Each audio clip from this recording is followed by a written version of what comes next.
Last time I was a bit too loud. You guys were a bit too quiet, so you're up. Okay, here we go. Hello, and welcome to The Pouch, the 90s era home and away rerun of podcast that aims to take a not-so-serious look at the day in Australian news and politics. I am Greg Savage. And I'm Jake Farwarden. On today's show, we talk Victorians and quarantine, but also Victoria. Today we're talking John Farnham and JobKeeper.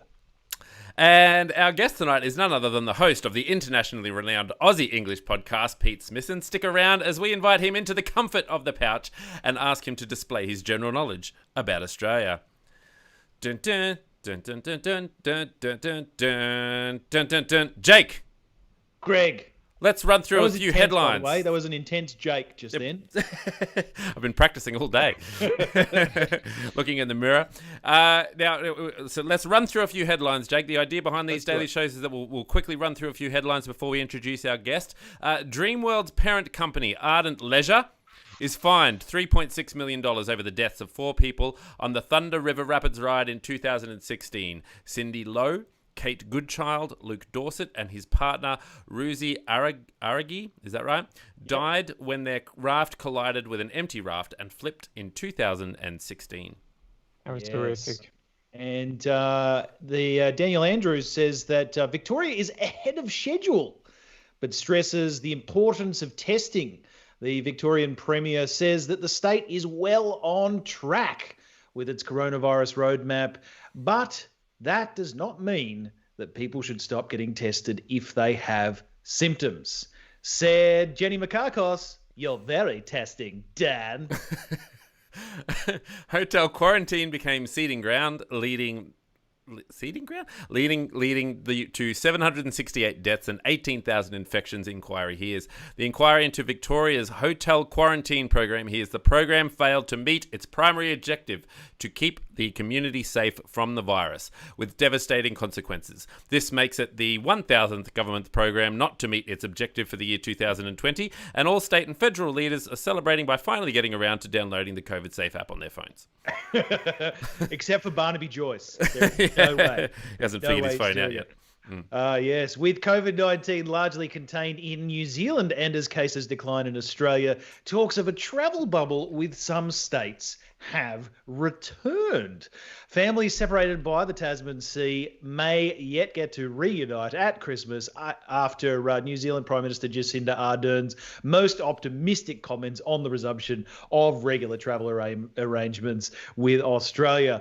And, of course, when asked what role Western Australia would play in the travel bubble, Premier Mark McGowan responded with, "Our arrows are poised and ready to annihilate any bubbles that try to cross our almighty border." So Palmer's been warned, has he? Yeah. Well, I actually had written a joke about, we're already under attack by a giant bubble anyway, so what's another one? But yeah. Anyway, I didn't. Didn't have to. I opened the floodgates for you, Pete, to, yeah. I'll check the mail for the litigation that's...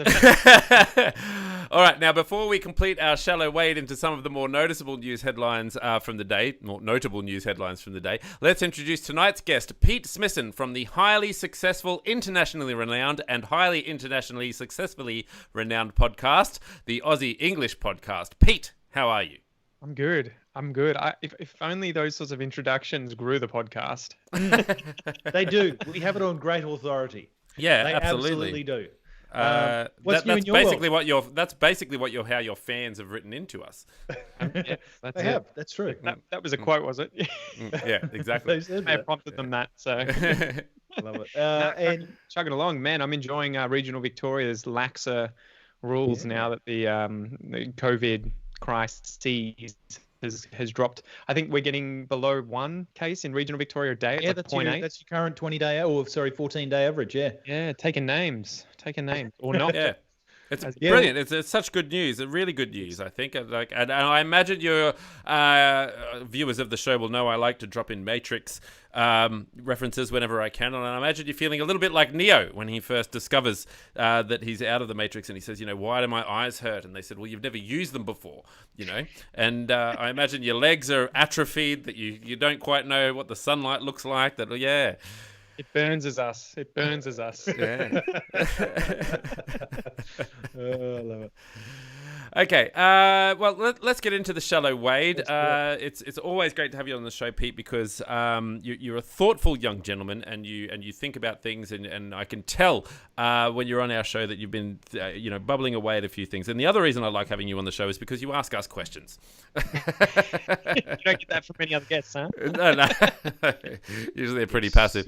You're the classic master interviewer. You don't want to answer a question, what happens? You turn the question back. I think I'm just boring. That's why. And so I'm still like the deflection tactic.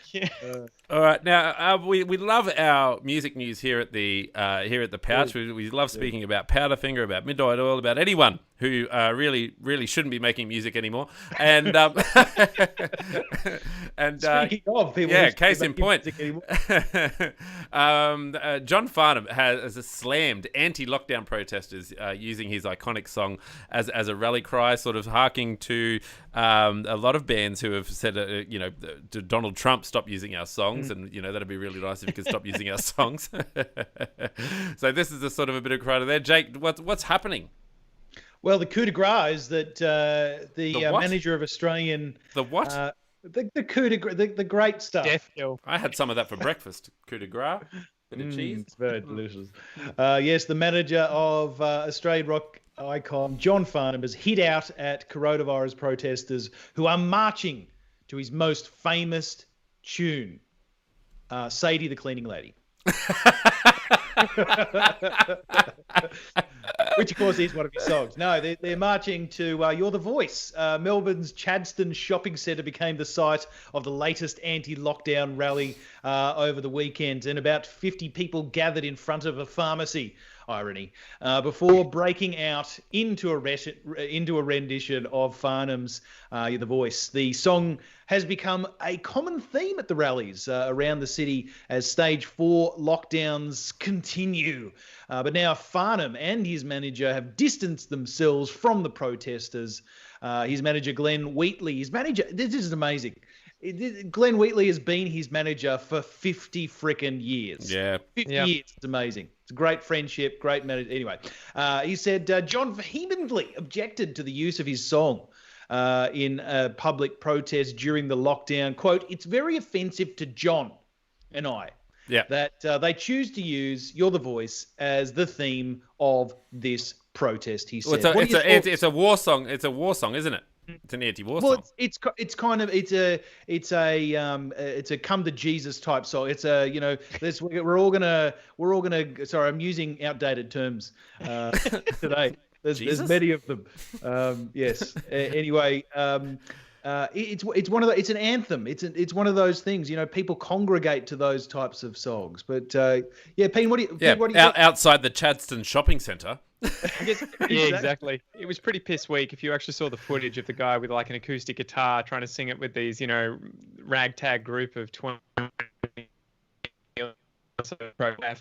But I mean, it's interesting too that Farnham didn't actually get on the news and have his say. He's just like gone to his manager. You do it. So it was his manager that was the one being interviewed on the shows. Sort it out, buddy. That's it. The other thing, I don't know. Like, I mean, what can you do when you publish a song? It goes into the zeitgeist. It resonates with people, and then eventually, however long, when was that published? In 85, 86, right? When he won all the arias for that album. So, 35 years ago. What can you do in the future when, a group of people who grew up on the song use it for one weird thing? I mean, I don't think they should be protesting, but it's weird for you to come out and be like, virtue signal and say how offended you are that they used your song. It's sort of like, if you look at why the song was written, whether or not you agree with the protesters, they're kind of following the whole You're the Voice, trying to understand, like, You're the Voice, stand up and say something so you could at least understand, like, I get why they're using that song. Yeah. I would say, I wish they wouldn't use the song, but I probably wouldn't choose to be offended. I wouldn't choose to be offended. Remember, offense is taken, not given. Oh, I would have taken a different tact. I would have totally stood up and said, I'm so glad that they're using my song. After all, I did write it for the Hitler Youth in the lead up to the Second World War, and it is totally meant to be about people trying to oppress everybody else with their new laws. Yeah. Well, and he's just gotten in the news again, so maybe he can launch the final tour. You know, Yeah, so you didn't have enough finals, unfortunately, to that one, Pete. Pretty sure he got sued at one point there, didn't he? 'Cause He did. Yeah, He did. he kept saying he was going to do his final tour, and then paying for final tours. I wouldn't have paid if it wasn't your final one.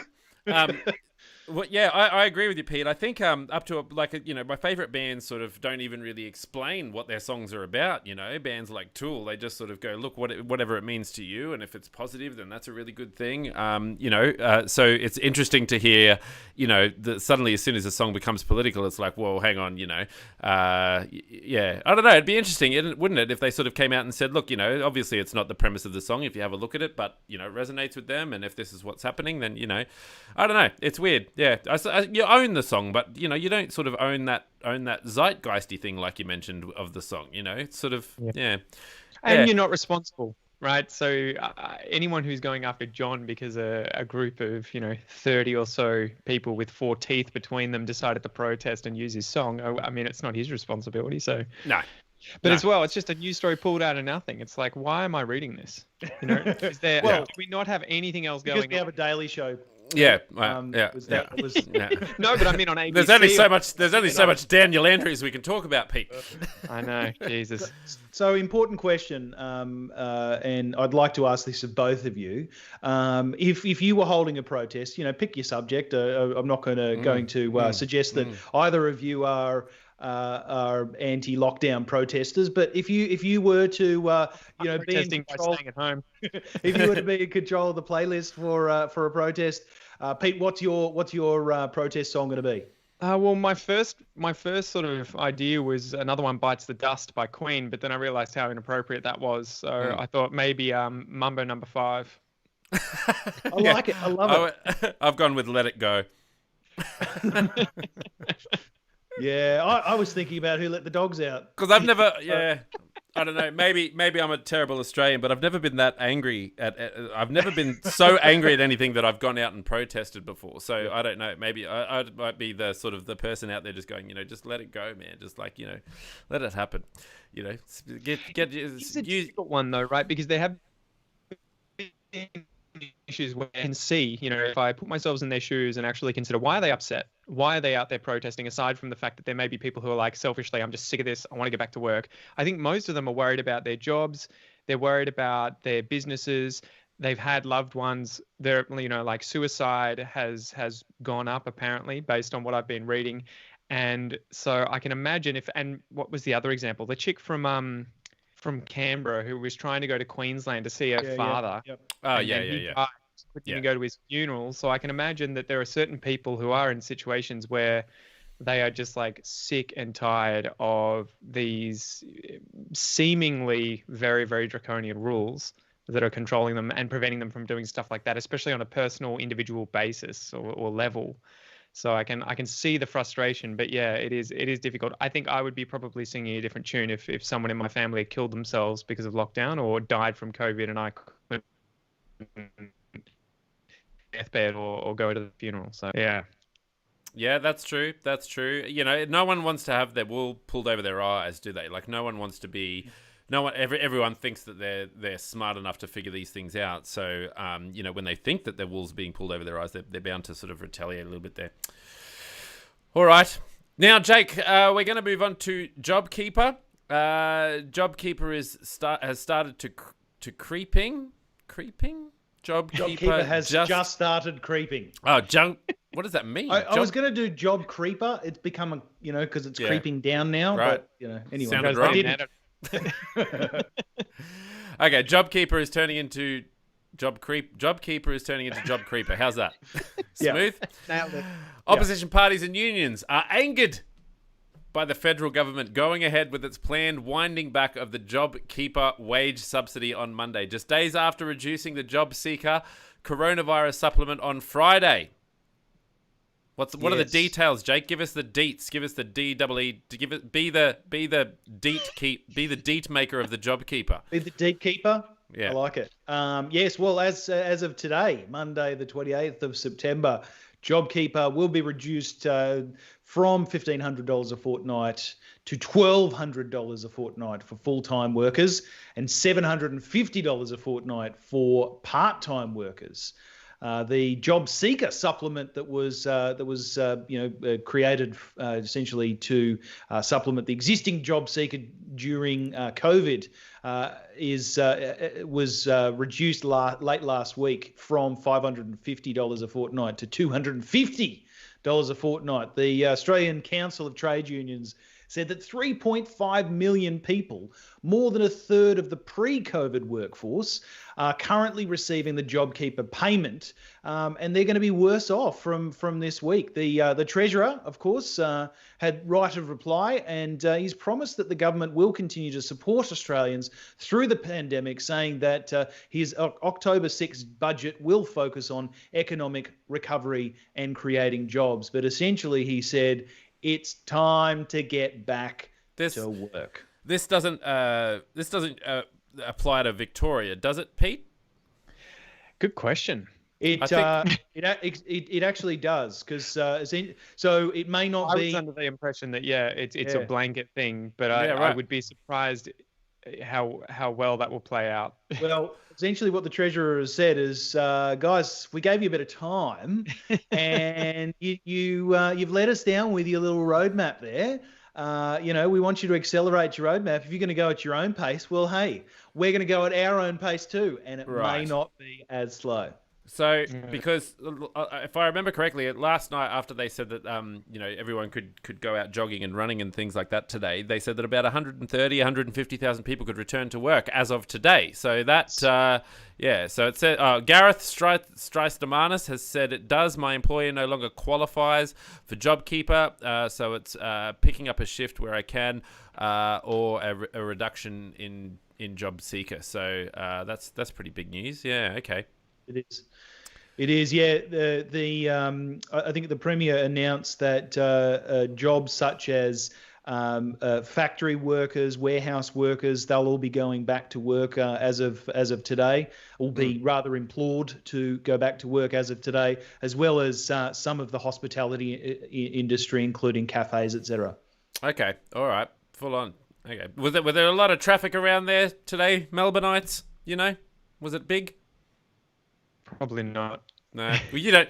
I mean, you work from home anyway. I don't know why we're asking exactly. you, Pete. I'm outside.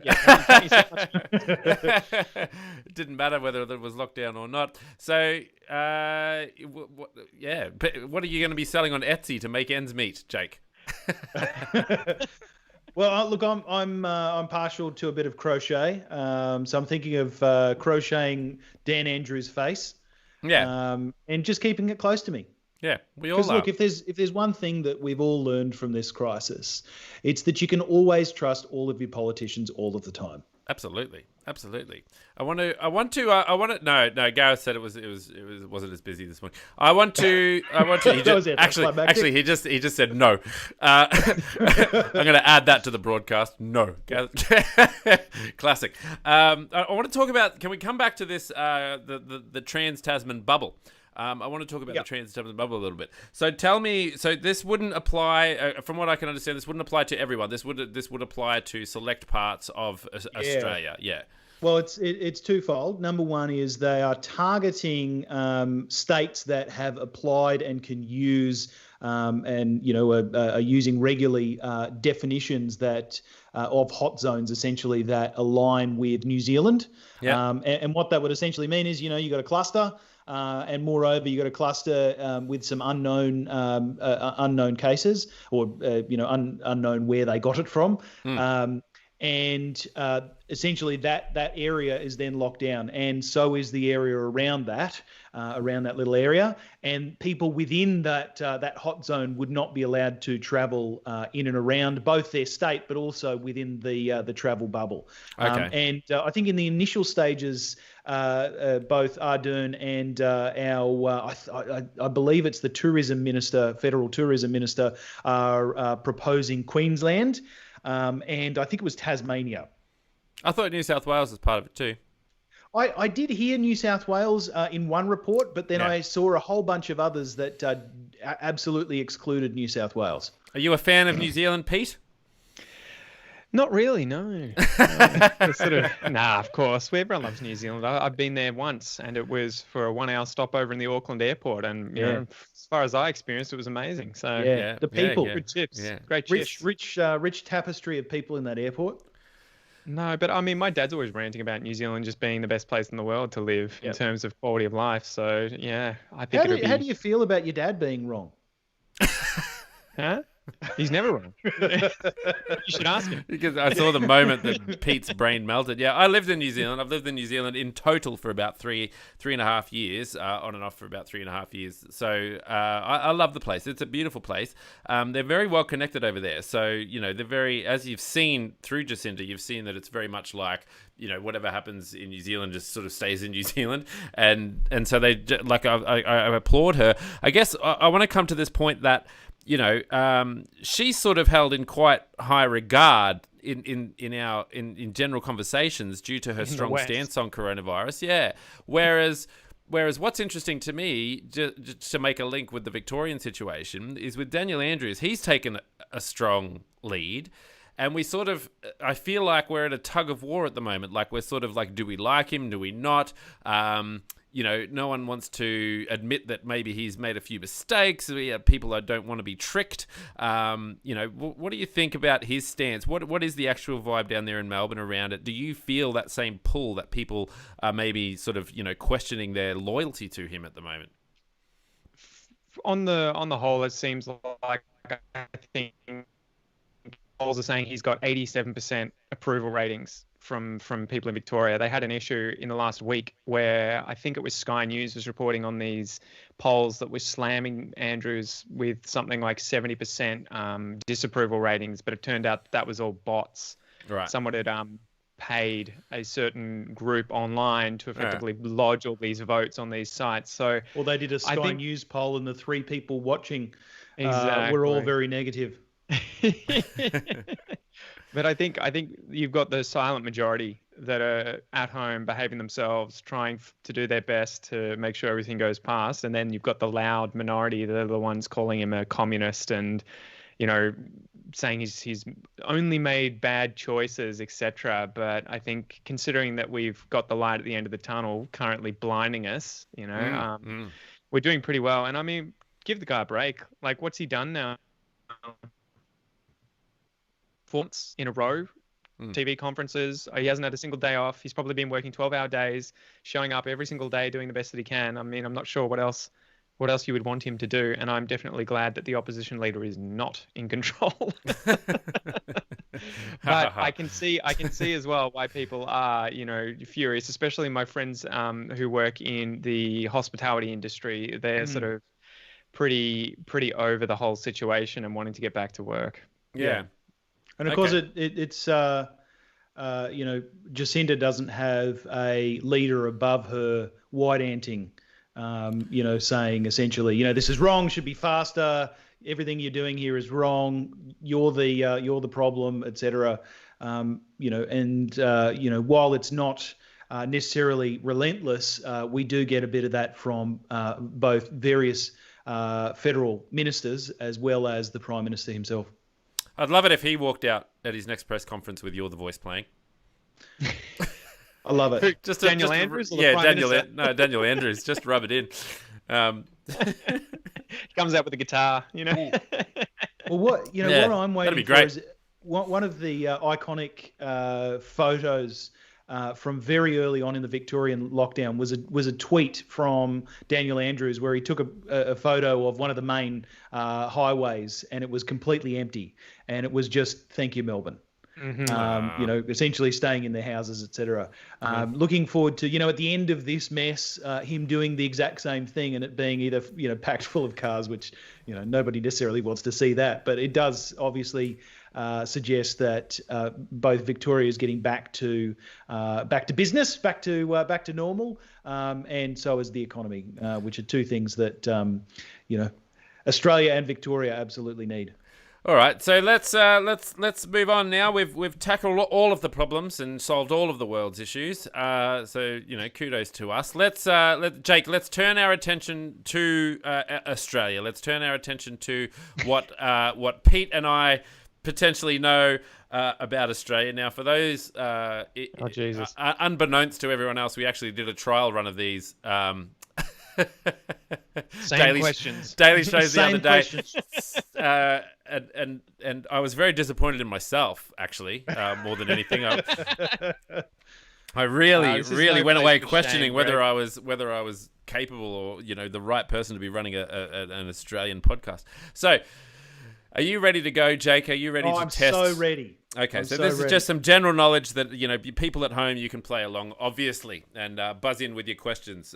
You'll probably buzz in with your question a good 10 minutes before I get the answer, anyway. Alrighty, so we'll go one for one. So one for Pete one, and then Greg. Sounds good. So, Pete, who was Australia's first Prime Minister? Was it Arthur Phillip, Alfred Deakin, Andrew Fisher, or Edmund Barton? It's going to be one of the last two. I'll go with Edmund Barton. Yeah, it is indeed Sir Edmund Barton. Oh, thank God! I get to the second round. You get the easy one. Yeah. Greg, $1,000. I hate this. Yeah. Greg, Australia is home to a bunch of big things, big tourist attractions. Yeah. Which of the following is? I thought you were just going to say name two of them. No, which of the following is not real? The big bogan, the big pineapple, the big banana, or the big kanga? It's either bogan or kanga. Yeah, I'll say kangaroo. Big kangaroo. Oh, that's it. Yeah, that's it. The big bogan is a real thing. There's a bogan shire in New South Wales. I mean, there had to be. Hang on, I'm going to applause myself. Yeah. Now, so, dear me. Pete. Yep. Which title is given to the head of the executive branch of government in an Australian territory? Is it the governor, the mayor, the premier, or chief minister? Chief Minister. Correct. Nice work. Yeah. Oh, man, some just go for D, man. It's just Everybody's. D. Oh, yes. And Greg. Yes. True. Finish this lyric. Iconic Australian. Yeah. This is going to be great. Or theme song. You guys are just going to be like, everyone's just going to be going, oh yeah, this is so easy. Finish this lyric.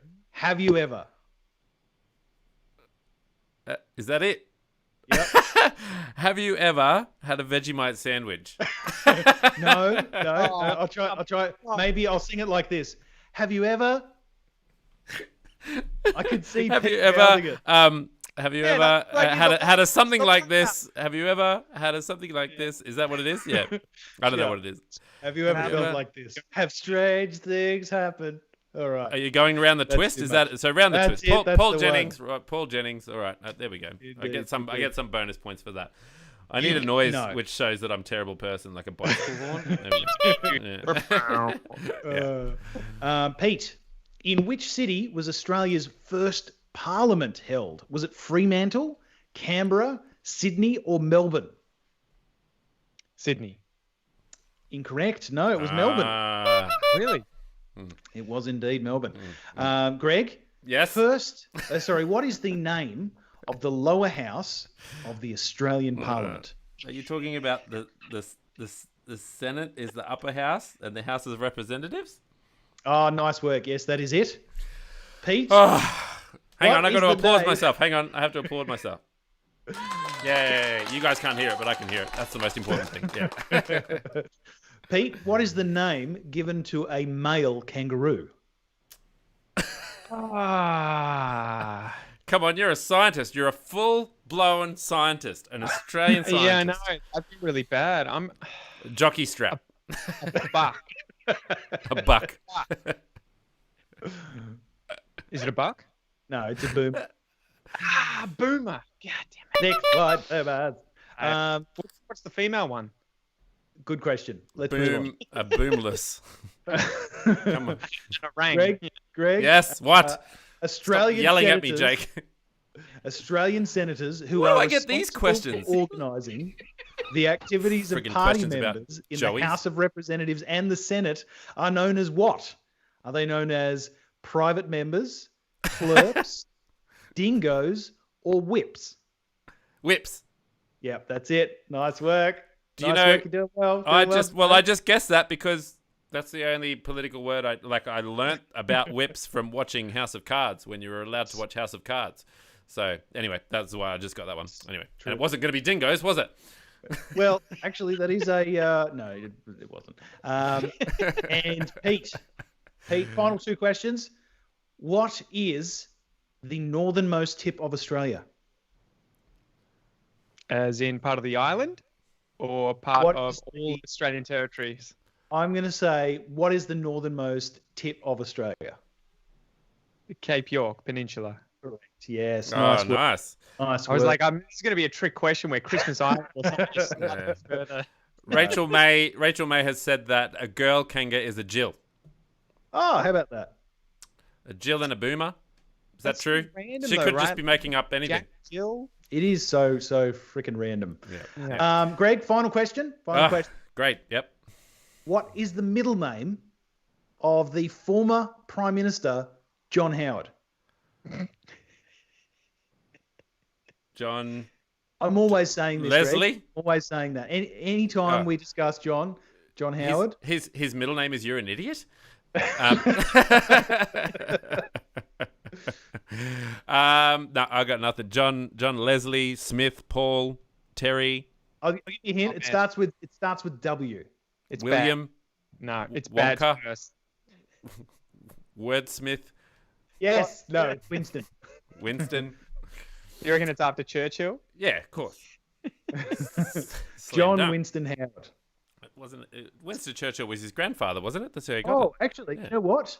The two of you are tied. Ah, wow! You do a good Crikey. job of keeping track of those scores, Jake. You must Well, actually, yeah, run you're- another you're podcast tied. where you have to do that. Where we do the same. All right, I've got two more questions just because we've we have to break this tie.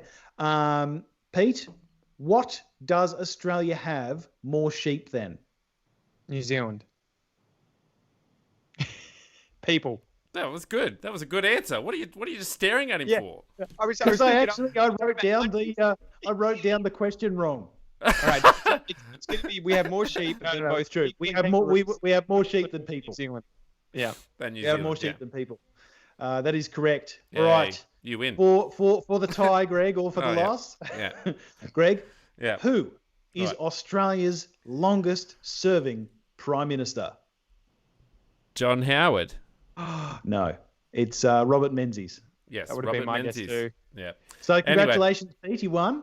What do I get? Yay! Oh, where's You get kudos. Yeah, There you get a Absolutely. DJ horn. I'm going to play a DJ horn. Come on, man. You can stay on until you get knocked off. Nice work, gentlemen. All right, thank you to our guest tonight, Pete Smissen from the Aussie English Podcast. Thanks for joining us tonight, Pete. Where can people find you, Pete? Give yourself a plug.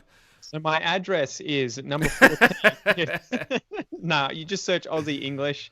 You'll find me on all the different social medias, Google, YouTube, just Aussie English. Okay, and why would I do that? Well, if you're a native English speaker, you'll probably enjoy some of the interviews. And if you're learning English, you will enjoy the interviews and the other English learning content on there as well, if you're interested in Australia. I love the way you've got that marketing ploy cornered there. You've got everyone cornered there. If you're an English speaker, you love it. If you're a non-English speaker, you love it. If you've got Anyway, it's like when you go into a shop. Man, I get all these people commenting that are like, "Oh yeah, I'm not learning English because I'm from Texas, but I like the interviews." And I just feel like, Great. my podcast. Great. Well, maybe we should start doing some Aussie English things, Jake. Like you can stay for the interviews, but sometimes we talk about what English phrases Stay in mean. your lane, boys. Stay in your lane. Classic Pete. And Jake, once our listeners have finished trying to figure out whether or not a Jill is Pepsi Max actually is a Coke. female. Yeah, a Jill is actually a female kangaroo. What would you like them to do? I'd love it if they subscribed, and then I'd love it if they could rate and review us, because rating and reviewing us definitely helps us to get in front of the faces of other people. It does. And I'm glad you didn't mention podcast aggregators, Jake, because that ended up being the last 10 minutes of our podcast. And I thought, you know what? I'm going to leave the whole thing in there because I just love it. So anyway, I'm glad you did. It was very entertaining for me. For me, probably alone. You and I. If you're interested in what we're talking about, check out our last episode and just fast forward towards the end where Jake and I speak about their favourite recipes for podcast aggregators for about 10 minutes. And if you'd like to share the love, you can do so by telling your friends, families and foes to head over to thepouchthepodcast.com where they can choose their favourite podcast player of choice. Thank you, Jake. Thank you, Pete. And thank you, Greg. Thank me as well. That's right. And we will we'll see everyone again. Same bat channel, same bat time tomorrow night. See you then. I think same fruit bat, same fruit bat channel, same fruit bat time. Yeah. Yeah. I'm Have convinced. Fruit bats. Yeah. Fruit bats. What are they? Are they rats? No. Should they be called bat fruits and not fruit bats? You decide. Great question. More coming up next on the Zoological Channel for numpties. Next, on tomorrow night's episode. All right. Thanks, guys. Peace.